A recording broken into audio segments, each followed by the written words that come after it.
Ah, ok. Ahora se trepan ahí arriba ¿a qué?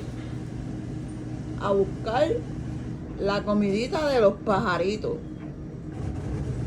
Sí, porque ellos no pueden estar complacientes con su comida. Tienen que comerse la de los pajaritos. No, no, no, no, no, no, no, no. Y yo creo que hasta la tiraron.